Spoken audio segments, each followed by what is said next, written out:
Hey guys, how we doing?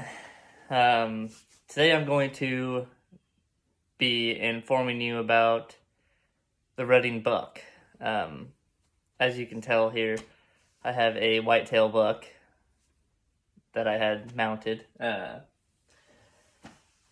guess first thing I'm going to start with is tell you what rutting means.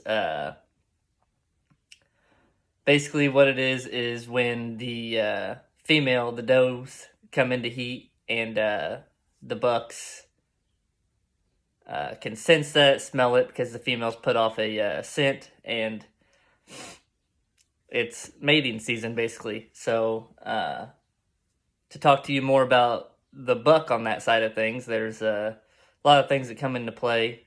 The first thing is uh, their neck here. As you can see, the muscles on this side, on the sides, their necks get bigger. They basically almost like us guys, we want to work out, get our muscles bigger to impress the women. So that's almost basically what they're doing. They tend to do a lot of fighting to show dominance. They rack their antlers together, and whoever wins is the most dominant, is what you would, I guess, call it. Um, Another thing that they use, or that comes into play with the rut, is their nose. Their nose is almost their main go-to for a white-tailed deer. That's they can smell 100 times better than we can.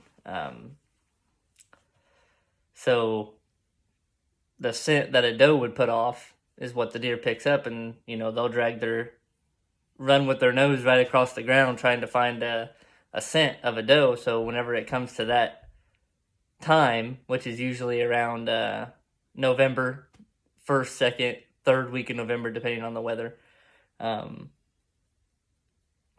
also, according to like the deer societies and the Whitetail Habitat Solutions and Realtree, Mossy Oak, all those big outdoor channels and companies, they say you can go with the moon phase. The moon phase has a lot to do with it, like whether it's a full moon and whether you can see the moon during the day,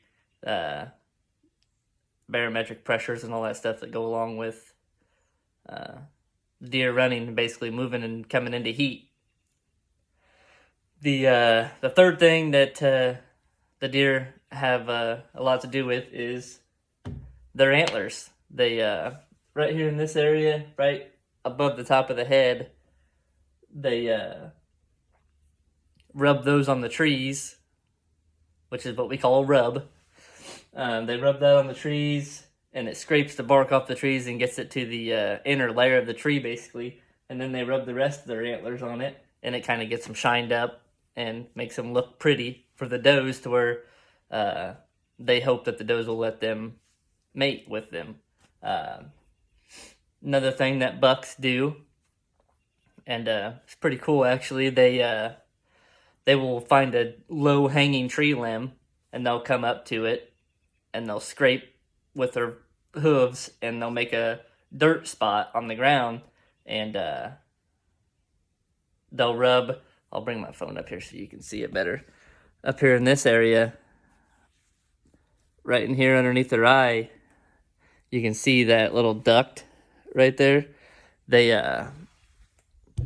rub that on the low hanging tree limbs, and it leaves a scent for the does, letting them know that a dominant buck has made that for them, and the doe will then come up to that area, smell the tree limb, realize that a buck has left that there, and the buck will also urinate in it. The doe will come up to it, the doe will urinate in it, and then she will walk off, and she will be dribbling urine as she's walking off, and the buck will come back and check that same spot every day to see if a doe has been there in heat. So that's when he'll smell it. Then he'll go off and follow the scent and find that doe and then mate her. And that's when the hunting comes into play. We get the routine that buck's on, and we'll see that buck is checking that scrape, say 3 o'clock in the afternoon, with our cameras. We'll take pictures. It'll take pictures for us, and that's when we'll sit in that tree and wait for that buck to come. And say he comes at 3 o'clock, there he is at 3 o'clock, and you shoot him. So that would be the pretty much quick roundabout on how the rutting buck works. If you have any other questions, don't hesitate to ask. More than happy to answer. Yeah, that's about it.